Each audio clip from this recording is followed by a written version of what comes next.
How's it going, everybody? So there's this crazy story with a man named Omar Mateen who had attacked the Orlando gay club called Pulse and shot over 50 people and killed them and injured up to about 100 others, which makes it one of the deadliest mass shootings in modern American history. It's pretty crazy. And what's fascinating about this is, of course, whenever there are people who hurt others with guns, there's all these different debates about the issues going on surrounding, gun control and things like that, and how could this have been prevented? But what's really going to be interesting about this story in particular is that this person, based on some sources and news articles that I've read so far, this person had at one point been investigated by the FBI, apparently in 2013 and 2014. So this guy had already been potentially on the FBI's watch list. And not only that, this person had a Florida security officer's license and a Florida firearms license. So this person not only had been investigated before, but had been able to purchase weapons legally, had background checks, had performed training requirements, which were submitted, of course, to the Florida Department of Agriculture. So here you have someone who was able to not only, get through a series of background checks, which many people often will complain about, like, oh, there needs to be background checks and security measures to prevent bad people from getting guns. So not only did he, surmount those things, but he also was able to surmount being investigated at one point by the FBI. And what this really goes to show is that no matter what people want to say about, guns and control and how do you prevent things, you just can't prevent certain kinds of harms. If someone wants to go crazy and kill a bunch of people, they're going to go crazy and kill a bunch of people. The whole idea that, if we just had more, mental health stuff or, restriction on guns is just absolutely insane.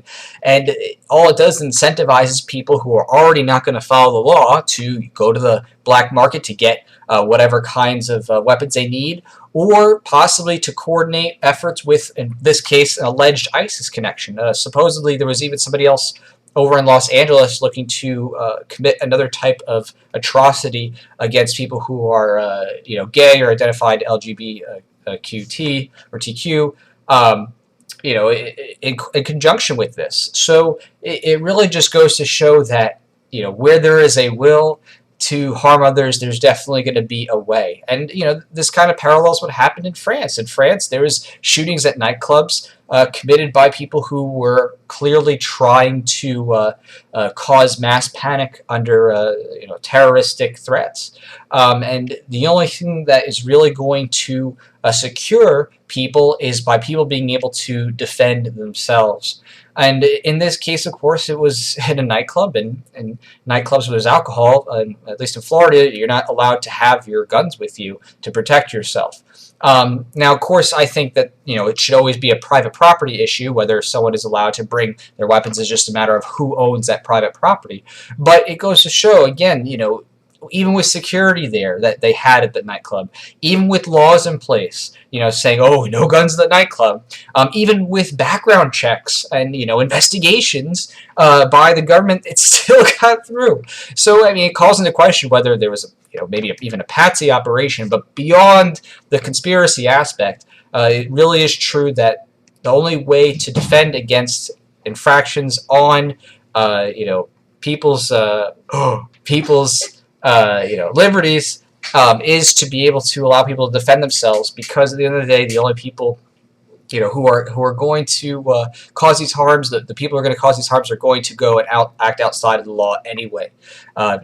Going after people who are otherwise law-abiding really doesn't change anything. It's only going after people who haven't committed any harms. The people who want to commit harms and who want to plan to do so, they are going to use any means possible, whether it's getting appropriate security measures passed or seeking outside help from terroristic organizations.